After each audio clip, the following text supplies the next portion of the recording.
Hey, can I get you a drink? I mean, কি খাবেন আপনি? কেন? তুমি waiter? By the way, I'm Saurabh. আর আপনি? দেখো, যদি তুমি এই পৃথিবীর একটাই ছেলে হতে তবুও আমি তোমাকে ইন্টারেস্ট দেখাতাম না। তাই এই নামটাম জিজ্ঞেস করে টাইম ওয়েস্ট করো না।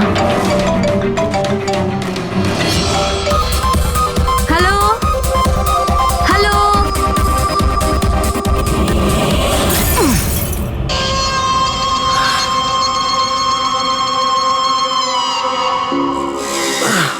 হ্যালো, হ্যালো হ্যালো, শুনতে পাচ্ছি না, জোরে বল। আরে কিচ্ছু শুনতে পাচ্ছি না। আরে এখানে নেটওয়ার্কও নেই। হ্যালো হ্যালো,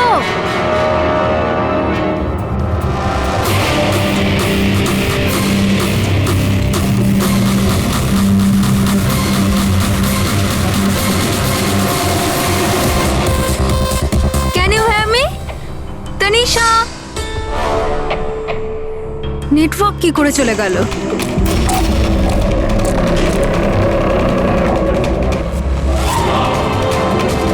ফোন কেন লাগছে না?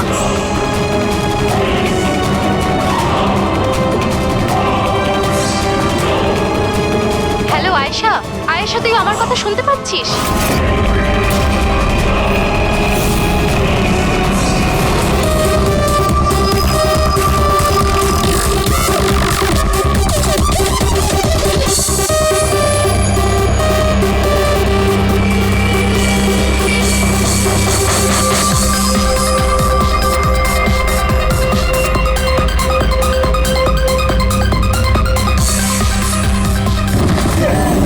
আরে কি হলো?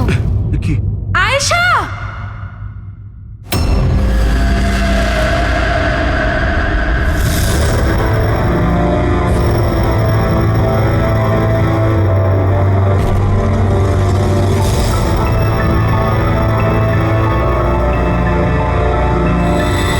কি করে হলো এগুলো?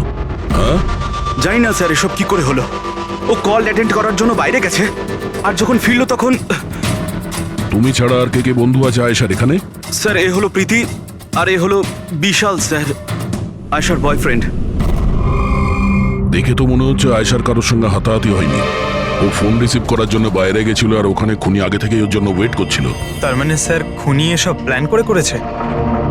না পঙ্কজ, এটা তো প্ল্যান মার্ডার মনে হচ্ছে না। যদি প্ল্যান মার্ডারই হতো তাহলে ও অন্য কোনো হাতিয়ার ইউজ করতো, কাঁচের ইউজ করতো না। তার মানে হঠাৎ কেউ একজন হয়তো খুব রেগে যায় আয়েশার উপর আর তারপর মেরে দেয়। মনে হচ্ছে তো এরকমই ফ্রেডি। আয়েশার এখানে কারোর সঙ্গে ঝগড়া টগড়া হয়েছিল? কোনো তর্ক বিতর্ক? হ্যাঁ, এরকম চুপ করে থাকলে কিন্তু কাজ হবে না। এই যে সিসিটিভি ক্যামেরা আছে, দেখলে সবই আমরা জানতে পারবো। সরি স্যার, সিসিটিভি ক্যামেরা কাজ করছে না। হোয়াট? সিসিটিভি কাজ করছে না? এত গাফিলতি? স্যার ওই কাল শেষের গানটার কারণে ধোয়ার জন্য হয়তো কোনো টেকনিক্যাল ফল্ট দেখা গেছে। আমি তাড়াতাড়ি ঠিক করব। তুমি তো তখন ঠিক করাবে যখন তোমার ক্লাব আবার খুলবে। কেস সলভ না হওয়া পর্যন্ত তোমাদের ক্লাব বন্ধ। স্যার আমার মনে হচ্ছে এই খুন সৌরভ করেছে। বড় লোকের বিগড়ে যাওয়া ছেলে। Hey, can I get you a drink? I mean, কি খাবেন আপনি? কেন? তুমি ওয়েটার? By the way, আমি সৌরভ। আর আপনি? দেখো, যদি তুমি এই পৃথিবীর একটাই ছেলে হতে তবুও আমি তোমাকে ইন্টারেস্ট দেখাতাম না। তাই এই নামটাম জিজ্ঞেস করে টাইম ওয়েস্ট করো না।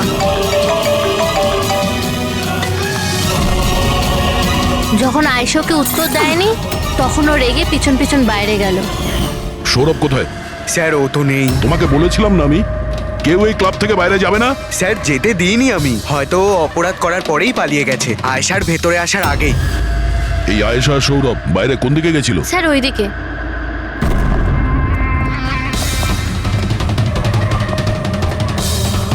স্যার, রক্তের দাগ। তাহলে এখান থেকে আয়েশা ভেতরে গেছিল। আগে দেখি। স্যার দেখুন, এখানেও রক্তের দাগ। পঙ্কজ,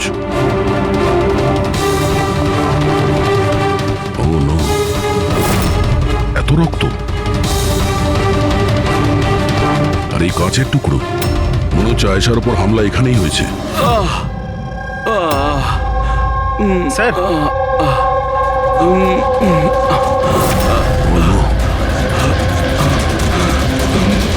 আচ্ছা এ সৌরভ নয় তো? এর পরিস্থিতি খুব খারাপ, অ্যাম্বুলেন্সকে ফোন করো। ক্লাবে এতগুলো লোকের মাঝখানে একটা মেয়ের খুন হয়ে গেল, মামসাদদের খুঁজে পাওয়া যাচ্ছে না। সিসিটিভি ক্যামেরা আছে কিন্তু কাজ করছে না। তার থেকেও বড় কথা, এখানে কেউ কিছু হতে দেখেনি। কি অদ্ভুত ব্যাপার না? আয়েশা এভাবে আমাকে ফেলে রেখে যেতে পারে না, আমাদের এখানে আসাই উচিত হয়নি। প্লিজ ডোন্ট ক্রাই, নিজেকে এভাবে দোষ দিও না। ডোন্ট ওয়ারি, সব ঠিক হয়ে যাবে। আপনার বান্ধবীর এখানে খুন হয়েছে আর আপনার এই ব্যবহার? হ্যাঁ, এতক্ষণ ধরে এখানে যা হয়েছে তাতে মনে হচ্ছে যে খুনি এখানে আয়েশাকে মারার উদ্দেশ্য তো এসেছিল না, রেডি হয়ে আসেনি। এখানেই ক্লাবে এমন কিছু হয়েছে যার জন্য ও রেগে গিয়েছিল, আর তাই ও আয়েশাকে খুন করে দিয়েছে, আর তার সাথে সৌরভের ওপরও হামলা করেছে। আমার মনে হচ্ছে যে ওই খুনি আপনাদের মধ্যে কেউ একজন। ফ্রেডি, পঙ্কজ, এখানে যত লোক আছে তাদের সবার ডিটেলস নাও। মাফ করবেন রাইমা, আমি নিজের দিক থেকে অনেক চেষ্টা করেছি, কিন্তু এখন এর থেকে বেশি সাহায্য আর করতে পারবো না। ইটস ওকে ডক্টর, আপনার যা করার ছিল আপনি সবকিছু করেছেন, আর আমরা এর বেশি আর কি করতে পারি?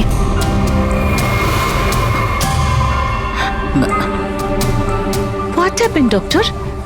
আপনি ঠিক আছেন তো? হ্যাঁ, আমি ঠিক আছি। আমার একটা অস্বস্তি হচ্ছে। Excuse me. কোথায় যাচ্ছেন আপনি? আমি ওয়াশরুম থেকে আসছি। তানিশা, আয়েশার মৃত্যুর আগে তোমার সাথে ওর ফোনে কথা হয়েছিল তাই না? আচ্ছা, ওই ফোন কলের ব্যাপারে আমাদের কিছু ডিটেলে বলতে পারবে? স্যার, ডিস্কোতে খুব জোরে মিউজিক বাজছিল বলে আমি বেশি কিছু শুনতে পাইনি। হ্যাঁ, কিন্তু আমি ওকে এটা বলতে শুনেছিলাম, কি হয়েছে বলো না, কি হয়েছে? তোমার কি খুব কষ্ট হচ্ছে? ডাক্তারের কাছে নিয়ে যাব? এটা তুমি কি করছো? মানে আয়েশা এইসব কথা ওই খুনির সঙ্গে বলছিল? স্যার, এর থেকেও বেশি অবাক হওয়ার বিষয় এটাই যে আয়েশার খুনি ওকে বলছিল এখান থেকে পালিয়ে যেতে। আশ্চর্য ব্যাপার, খুনি আয়েশাকে পালিয়ে যেতে বলছিল অথচ আয়েশা খুনির চিন্তা করছিল। আচ্ছা, তুমি একটা কথা বলো তো, তুমি ওই ভয়েসটা চিনতে পারবে যার সাথে আয়েশা কথা বলছিল? না স্যার। স্যার, কিন্তু খুনি যখন আয়েশার ব্যাপারে এত চিন্তা করছে তাহলে ওকে মারলই বা কেন? সেটাই তো, খুনি ভিকটিমের চিন্তা করছিল আর ভিকটিম খুনির চিন্তা করছিল।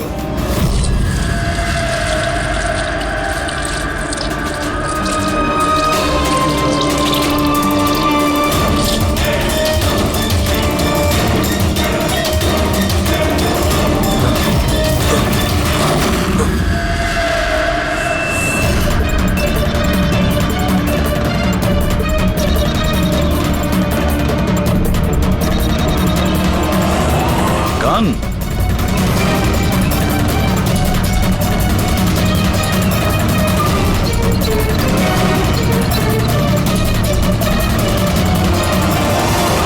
স্যার,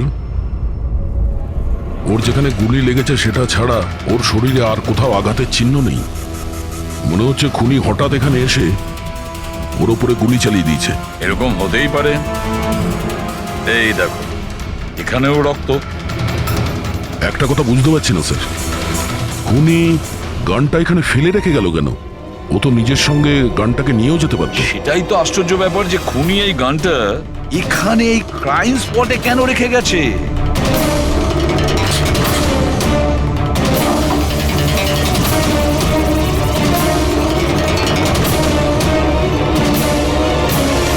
স্যার, এই দেখুন, নিচে এখানে এই টেপটা আটকানো ছিল। ওয়াশ বেসিনের নিচে টেপ? মনে হচ্ছে এখানে টেপ দিয়ে কিছু আটকে ছিল যেটা এখন এখানে নেই। হতে পারে এই কেসের সঙ্গে রিলেটেড কিছু। নিশ্চয়ই দেখতে হবে। রায়মাদেবী, ডক্টর যশবন্ত আপনার ডক্টর ছিলেন তো? আপনারা এখানে এই টেবিলেই বসেছিলেন? হ্যাঁ, আসলে উনি আমার অসুখের কথা বলতেই আমার সাথে দেখা করতে এখানে এসেছিলেন। খুব ভালো মানুষ ছিলেন উনি। আজ যখন আপনি ওর সঙ্গে কথা বলছিলেন আপনার কি মনে হয়েছিল যে কোনো ব্যাপার নিয়ে ও একটু ডিস্টার্ব ছিল? ডিস্টার্ব তো নয়, কিন্তু হ্যাঁ, হঠাৎ করে ওনার শরীর খারাপ হয়ে গিয়েছিল আর উনি এক্সকিউজ মি বলে ওয়াশরুমে চলে গিয়েছিলেন। আমি তো ভাবতেই পারিনি যে এরকম একটা ঘটনা ঘটবে। স্যার, হ্যাঁ, এ হলো এই কফি শপটার ম্যানেজার। এখানকারও সিসিটিভি ক্যামেরাগুলো কাজ করছে না। স্যার 2 ঘন্টা আগেও তো কাজ করছিল, কিন্তু হঠাৎ করে টেকনিক্যাল প্রবলেম হয়ে যায়, সেই জন্য ইঞ্জিনিয়ারকে ডেকেছি আমরা।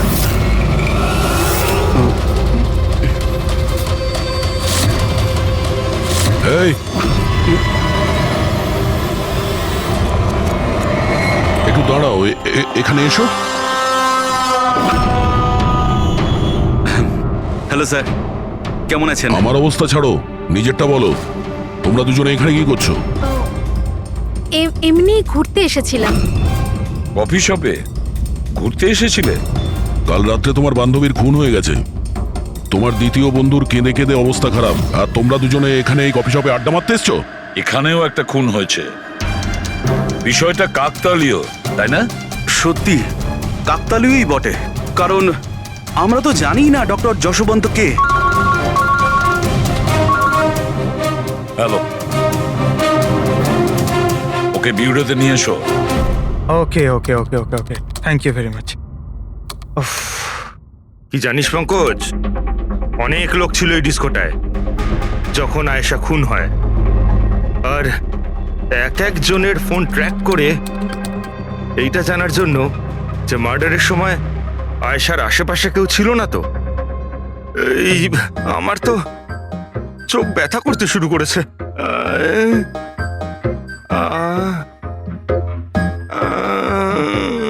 আরে স্যালাডগুলো চোখে লাগানো বন্ধ করুন ফ্রেডি স্যার, আরো কত লোকের নাম্বার ট্রাই করতে হবে, কাজ করুন। ভগবান। সৌরভ, এখন তোমার শরীর কেমন?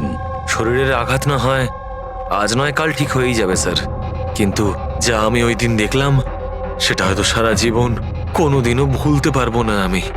না আমি ওই পাবে যেতাম, আর না আমি আয়েশার চিৎকার শুনতে পেতাম। কিন্তু আয়েশার পিছন পিছন তো তুমি গিয়েছিলে, ও তোমার সঙ্গে ভালো করে কথা বলেনি সেই জন্য। এই কথাটা সত্যি স্যার যে আমি আয়েশার পেছনে গিয়েছিলাম, কিন্তু আমি যখন ওকে ড্রিঙ্ক অফার করলাম ও বারণ করে দিল স্যার।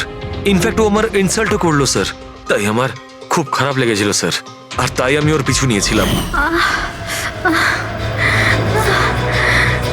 ও মাই গড, কে করলো এইসব কিছু? চলো তোমাকে আমি হসপিটালে নিয়ে যাই। হেই দাঁড়াও, আরে দাঁড়াও। আর তারপরে? স্যার আমার এখনো মনে আছে যখন আমি ওর রিস্টটা ধরেছিলাম স্যার, সেটা একেবারে নর্মাল ছিল না, ওটা নর্মাল মানুষদের রিস্ট ছিলই না। আমার খুব অদ্ভুত ফিল হয়েছিল স্যার।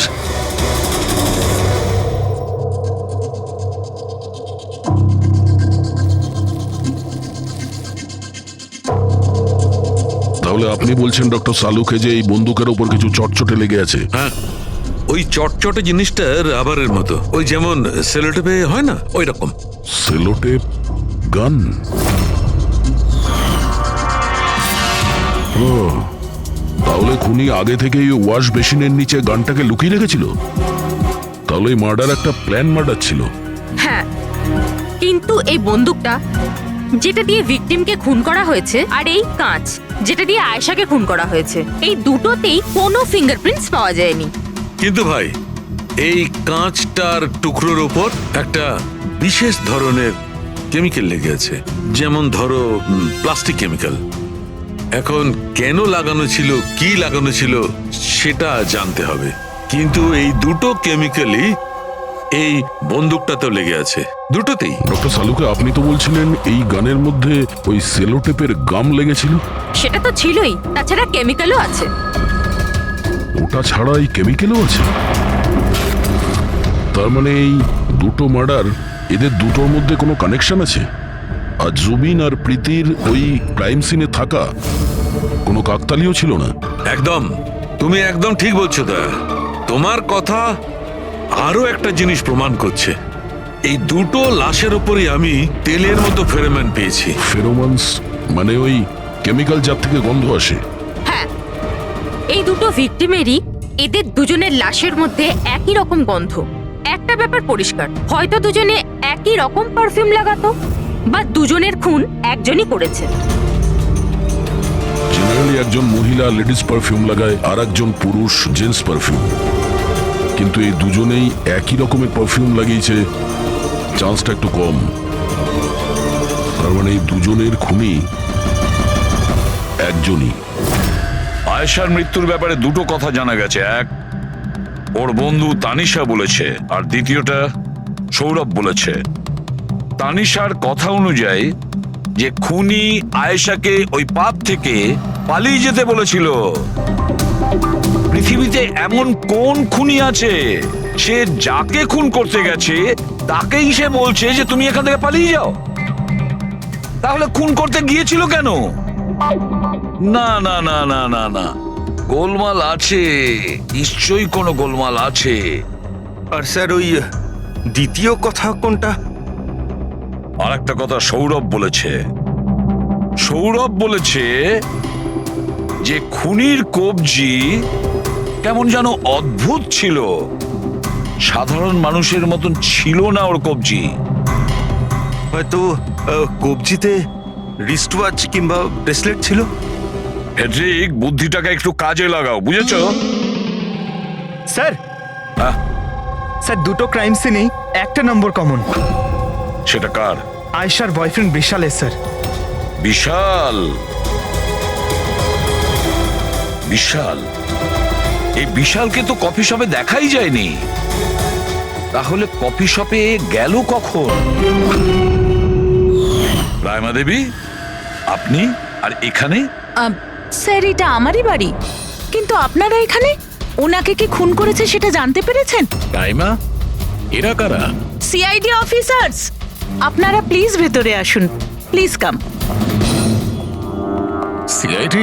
আর স্যার ইনি আমার হাজবেন্ড, আর এ আমার ছোট ছেলে সন্দীপ। আর বড় ছেলে বিশাল, সে কোথায়? কিন্তু কি হয়েছে স্যার? দেখুন, আসলে ব্যাপারটা হলো ডক্টর যশবন্ত আর আয়েশার খুনে আমাদের মনে হয় হয়তো বিশালের কোনো হাত আছে।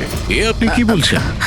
অভিযোগ প্রমাণিত হয়নি, কাউকে গ্রেপ্তার করতে পারেননি, তো যে কোনো কাউকে ফাঁসিয়ে দেবেন? দেখুন, সিআইডির কাজই হচ্ছে অপরাধী পর্যন্ত পৌঁছানো, নাকি কোনো নিরপরাধীকে ধরে এই কেসটা বন্ধ করে দেওয়া। আপনি দয়া করে একটু বিশালকে ডাকবেন। দাদা খুন করতেই পারে না, আপনারা দয়া করে ওকে ধরে নিয়ে যাবেন না। সন্দীপ, আমরা কিন্তু তোমার দাদাকে এখানে ধরতে আসিনি, আর আমরা এটাও বলিনি যে তোমার দাদা কিছু করেছে। আমরা তো তোমার দাদাকে কিছু প্রশ্ন করব, ব্যাস। আপনারা আমাকে সন্দেহ করছেন? এক মিনিট বিশাল, তুমি ভেতরে যাও, আমি এই সিআইডির লোকেদের তোমায় বিরক্ত করতে দেবো না। দেখুন, সিআইডির কাজে বাধা দেওয়াও কিন্তু একটা অপরাধ, তাই প্লিজ আমাদের নিজেদের কাজ করতে দিন। বিশাল,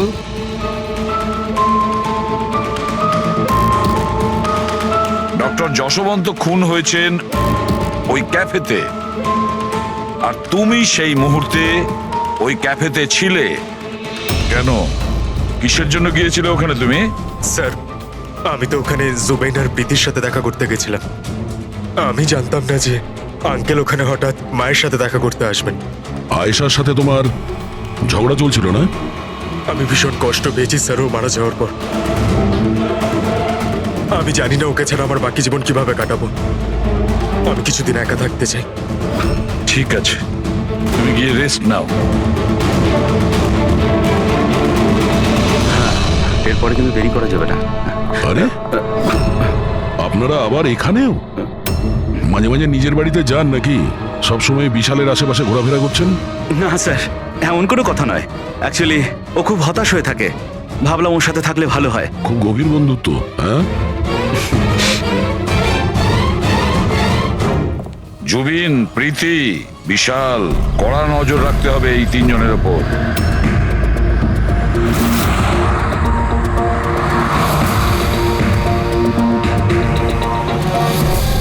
তিনজনের বাড়িতে এমন ক্যামেরা ফিট করেছি না স্যার, একটা মাছি ঢুকলেও সব টের পেয়ে যাবো আমরা। তুই যাই বলিস, কাজের লোক, দুধওয়ালা আর সবজিওয়ালা এদের মাধ্যমে গোপন ক্যামেরা বসাবার আইডিয়াটা কিন্তু দারুণ ছিল। ভালো ছিল না, কিন্তু আমার ছিল না, দয়া স্যার ছিল। আচ্ছা, হ্যাঁ, আর উনি আমাদেরকে এখানে বসিয়ে দিয়েছেন যাতে আমরা এখানকার সিসিটিভি ফুটেজ চেক করতে পারি।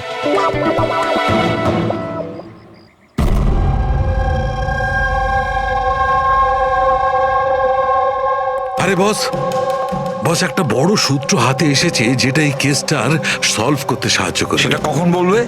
আরে বলছি তো। আরে তাহলে বলো তাড়াতাড়ি। আরে ভাই, নিঃশ্বাস তো নিতে দাও। তোমার মনে আছে ওই যে ভাঙা কাঁচের টুকরোটায় আমি প্লাস্টিক কেমিক্যাল পেয়েছিলাম? হ্যাঁ ডক্টর সালুকে, কি ওই কেমিক্যালটা? ওটা হচ্ছে গ্রাফিন, যেটা নকল চামড়া, আর্টিফিশিয়াল স্কিন বানানোর কাজে লাগে। Artificial skin, aesthetic skin, aesthetic skin, aesthetic. দয়া, মনে আছে সৌরভ কি বলেছিল? যে খুনির হাতের ওপর ও অদ্ভুত কিছু দেখেছিল। Aesthetic skin, aesthetic arm. তাহলে কি এই খুন কোনো রোবটের মাধ্যমে হয়েছে? মানে খুনির ওইভাবে সাহায্য চাওয়া এটা তো নয় যে এই খুনটা আনইনটেনশনালি হয়েছে, না চাইতে? না দয়া, অনিচ্ছাকৃত খুন এভাবে হতে পারে না। আর রইল কথা রোবোটিক আর্মের। এই রোবোটিক আর্ম তো কারোর কথা মতোই চলতে পারে, তাই না? আচ্ছা সালুকে, এমন কোন লোক আছে যে এই রোবোটিক আর্ম বলো, অস্থেটিক আর্ম বলো বা রোবোটিক আর্ম বলো, এই সব কিছুর ব্যাপারে খুব ভালো রকম দখল আছে? হ্যাঁ আছে তো, ডক্টর জাসমিন। তাহলে দেখা করা যাক ওই ডক্টরের সঙ্গে।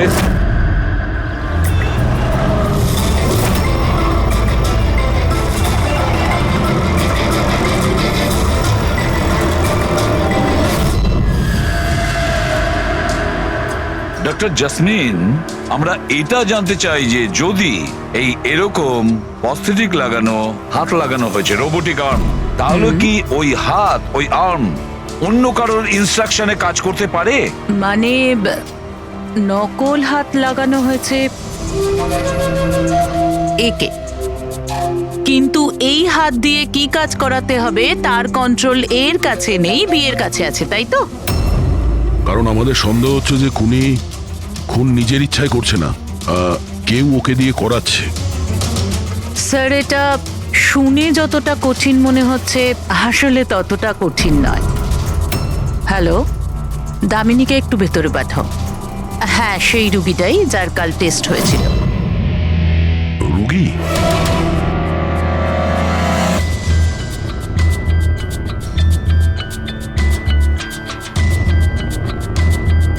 স্যার, দামিনীর ডান হাতটা ফ্যাক্টরিতে কাজ করার সময় মেশিনে কাটা পড়েছিল। হ্যাঁ স্যার, মেশিনে আমার হাত ঢুকে গিয়েছিল। তাই জন্য ওকে নকল হাত লাগিয়েছি, যার কন্ট্রোল মানুষের ব্রেনের দ্বারা হয়। একটা নকল হাত মানুষের মাথা দিয়ে কাজ করছে কি করে? স্যার, সায়েন্স খুব উন্নতি করেছে।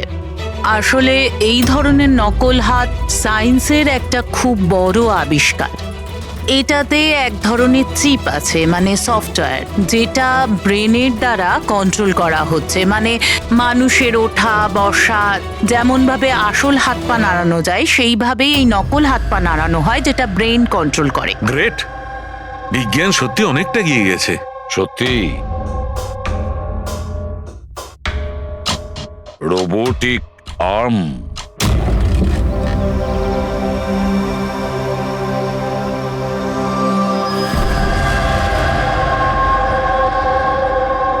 বাই।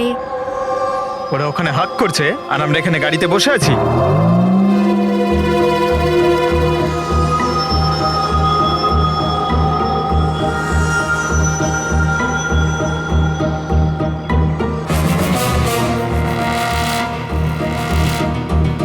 ফ্রেডি স্যার, এই বিশাল তো প্রীতির বাড়িতে যাচ্ছে।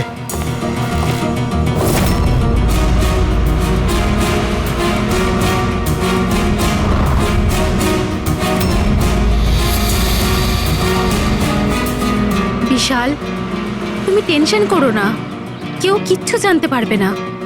আমরা কোনো না কোনো উপায় ঠিক বের করব, ওকে? এ নাও, কফি খাও।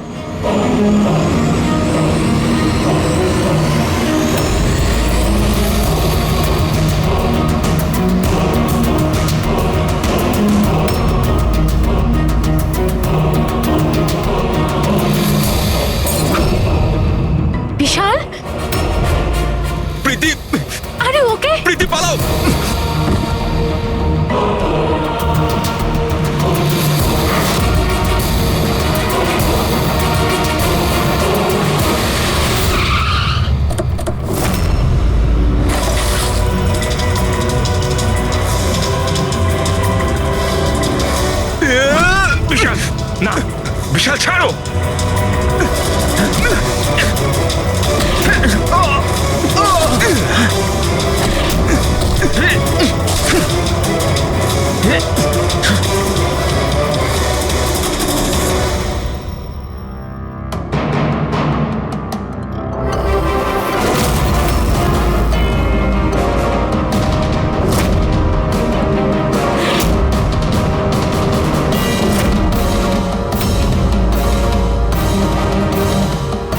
আমি স্বীকার করছি আয়েশা আর ডক্টর আঙ্কেলকে খুন আমি করেছি স্যার। তুমি এখানে কি করছো? কি হলো? কি হচ্ছে এটা? আমি বুঝতে পারছি না কি হচ্ছে আমার হাতে। কিছু প্রবলেম? কি হচ্ছে বলছো না কেন কিছু? ডাক্তারের কাছে নিয়ে যাব? এটা কি করছো? এটা কি করছো? আয়েশা পালাও এখান থেকে, পালাও, আমি বলছি তোমাকে পালাও আয়েশা।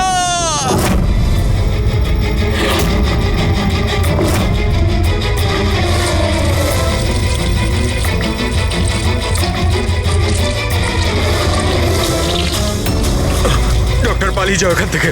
কি করছো এগুলো? আমি কি করবো স্যার, আমার নিজের হাতের উপরে কোনো কন্ট্রোল নেই। কি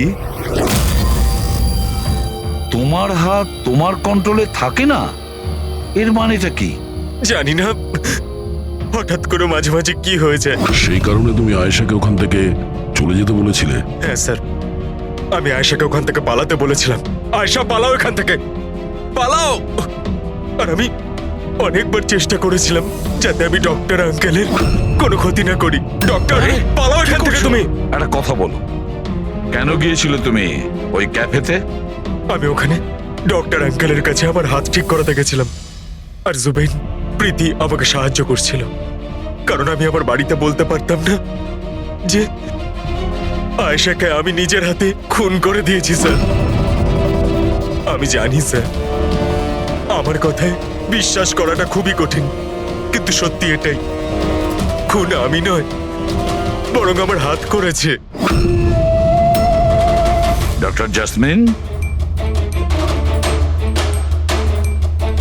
বিশাল যা যা বলছে সেটা সত্যি?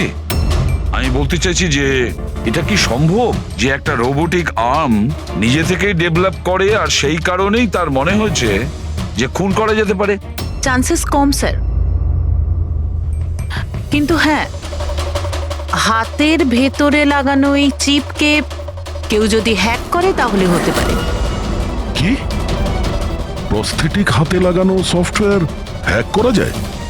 হ্যাঁ দাদা, হ্যাক হতেই পারে, এটা পসিবল। যখন হ্যাকার এই নকল হাতের চিপ হ্যাক করে তখন এই নকল হাতটা তার ব্রেন দ্বারা কন্ট্রোল হয় না যার শরীরে এটা লাগানো আছে, বরং এই নকল হাতটা কন্ট্রোল হয় হ্যাকারের ব্রেন দ্বারা। তার মানে কেউ একজন বিশালের এই রোবোটিক আর্মের সফটওয়্যারটা হ্যাক করেছিল আর তারপরে ওকে দিয়ে খুন করায়। স্যার, এর থেকে ভালো তো আমি এক হাতেই আমার সারাটা জীবন কাটিয়ে দিই।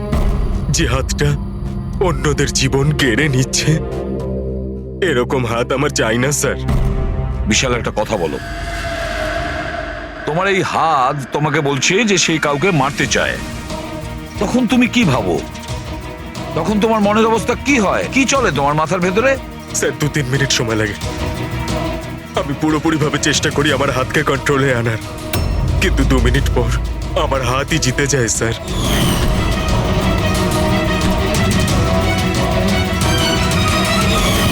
চিন্তা করো না, এবার আমরা তোমার এই রোবোটিক আর্মের ভেতরে একটা ট্রান্সমিটার ফিট করব, আর যার থেকে আমরা জানতে পারবো যে ও কাউকে মারতে চায় বা হয়তো কারোর থেকে ইনফরমেশন পাচ্ছে যে তুমি গিয়ে খুন করো, সেটাও আমরা জানতে পারবো।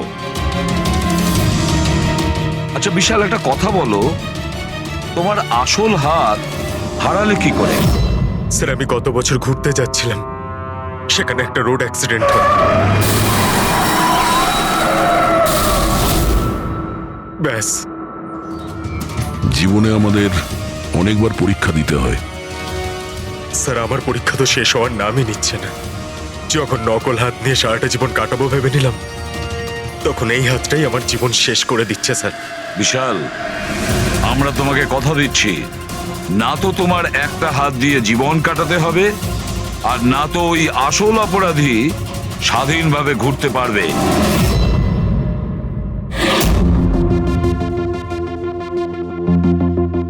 বিশাল, অপরাধী প্রথমে বিশালকে দিয়ে আয়েশাকে খুন করায়। আয়েশা, যাকে বিশাল খুব ভালোবাসতো, এরপরে খুন করায় ডক্টর যশবন্তকে, যে বিশালকে সাহায্য করত। এরপরে প্রাণ নিতে চেষ্টা করে প্রীতির, যে বিশালের বন্ধু ছিল। এরা প্রত্যেকেই হলো বিশালের শুভাকাঙ্ক্ষী, আর এরা প্রত্যেকে বিশালের আপনজন। সবাই বিশালের খুব কাছের মানুষ। তাহলে এই অপরাধী কে হতে পারে? কে সেই অপরাধী? এও তো কোনো কাছের মানুষ হতে পারে, বিশালের কোনো আপনজন। পঙ্কজ, বিশালের অ্যাক্সিডেন্টের পুরো ডিটেল আমার চাই, A to Z। Hello sir, আমি Jashpal. Computer expert? Yes sir. Computer hack করতে পারো? যত বড়ই কম্পিউটার হোক বা সার্ভার, এক তড়িতে হ্যাক করতে পারি। রোবোটিক আর্মের সিস্টেম হ্যাক করতে হবে, পারবে? নিশ্চয়ই স্যার, পারবো। এতে সবকিছু পেয়ে যাবে। হয়ে যাবে স্যার। আর এটার জন্য আমি ট্রেস রাউটিং এর ইউজ করব। সেটা আবার কি? হ্যাঁ স্যার, এই টেকনোলজিটার সাহায্যে বিশালের আশেপাশে প্রত্যেকটা কম্পিউটারকে আমি দেখতে পাবো। মূলত মেশিনের মধ্যে যে হোস্ট নেম আর অ্যাড্রেস থাকে সেটাকেই হ্যাক করতে হয়। আচ্ছা।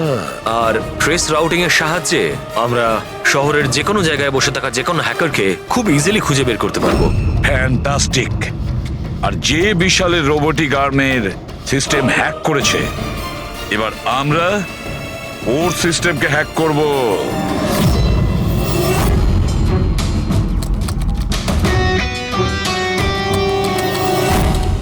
এই দেখুন স্যার, এই সময় বিশালের আশেপাশে এই সব কটা কম্পিউটার অ্যাক্টিভ রয়েছে, আর এর মধ্যে হয়তো কোনো একটাই ওই হ্যাকারের। শুধু একবার জানতে পেরে যাই ওই কম্পিউটারটা কোনটা, তাহলেই কাজটা সহজ হয়ে যাবে। যশপাল, তাড়াতাড়ি করো, আমাদের হাতে সময় কম। বিশাল আজকে আমাকে বাড়িতে কেন ডাকলো? আঙ্কেল আন্টিও নেই, জানি না কি ব্যাপার।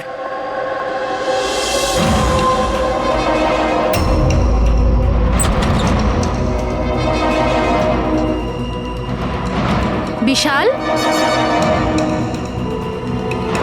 বিশাল। প্রীতি, তুমি জানো যে আমি তোমাকে মারার চেষ্টা করেছি, তবুও তুমি আমার কাছেই এলে। বিশাল, তুমি তোমাকে ফোন করে এখানে ডাকলে? আমি? হ্যাঁ। আমি কখন ডেকেছি? তুমি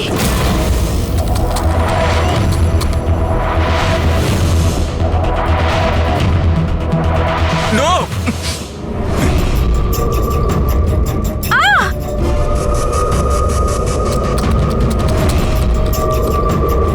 পালাও প্রীতি! বিশাল, প্লিজ বিশাল, পালাও প্লিজ! এখান থেকে! Vishal, please! Vishal, Vishal, please!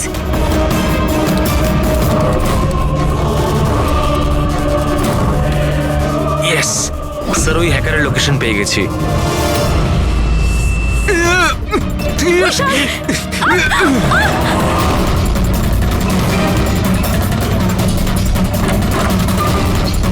Sir, আপনি এখানে কি করছেন? বিশাল, প্লিজ!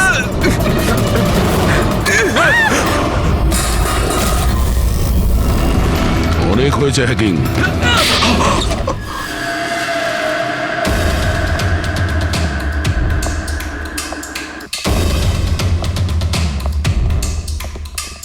আবার এসে গেলেন আপনারা। এবার এটা যেন বলবেন না যে ওকে আপনারা ধরতে এসেছেন। আগে না, আমরা বিশালকে ধরতে আসিনি, খুনিকে ধরতে এসেছি, যে এই মুহূর্তে এখানে উপস্থিত। খুনি এখানে? কি বলছেন আপনি? আপনি আপনার মিথ্যে অভিযোগ কার উপর লাগাবেন? মনন বাবু, গত বছর একটা গাড়ির অ্যাক্সিডেন্ট হয়েছিল খান্ডালাতে। 3 জন ছিল ওই গাড়িতে। 22 বছরের ছেলে বিশাল, 15 বছরের ছেলে সন্দীপ আর 9 বছরের ছোট বাচ্চা সোনিয়া গাড়ি বিশাল চালাচ্ছিল। গাড়ির অ্যাক্সিডেন্ট খুব সাংঘাতিক হয়েছিল। বাচ্চা মেয়ে সোনিয়া স্পট ডেড হয়ে গেছিল। আর সন্দীপ প্যারালাইজড হয়ে গেছিল। ও এখনো চলতে পারে না। এসব আপনি কি করে জানলেন আঙ্কেল? ওই অ্যাক্সিডেন্টে সব থেকে কম আঘাত লেগেছে বিশালের, তবে যে আঘাতটা লেগেছে সেটাও কম নয়। বিশালের নিজের হাতটা হারাতে হয়েছে। আর তাছাড়া বিশাল আপনার সৎ ছেলে, তাই না? স্যার, বিশাল আমার কাছে নিজের সন্তানের মতোই। আমি আপনাকে রিকোয়েস্ট করছি, আপনি বিশালকে আমার সৎ ছেলে বলবেন না। আই এম সরি মদন বাবু, যদি সব বাবা আপনার মতন ভাবতো তাহলে তো ভালোই হতো। যদি রায়মা দেবী এভাবে ভাবতেন। কি রায়মা দেবী? আচ্ছা, আপনার মনে অনেক রাগ জমে আছে, তাই না বিশালের জন্য? কারণ বিশালের জন্য আপনি আপনার নিজের মেয়েকে হারিয়েছেন, আর আপনার নিজের ছেলে সারা জীবন চলাফেরা করতে পারবে না। আপনি কি বলতে চাইছেন? আমরা কি বলতে চাইছি ওটা এক্ষুনি জেনে যাবেন। পঙ্কজ,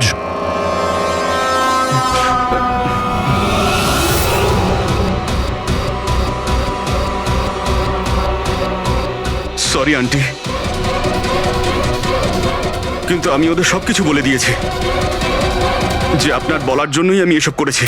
আমি ওই সফটওয়্যারগুলোকে হ্যাক করেছিলাম, আর আমি সব জায়গার সিসিটিভিগুলোকে হ্যাক করে বন্ধ করে দিয়েছিলাম।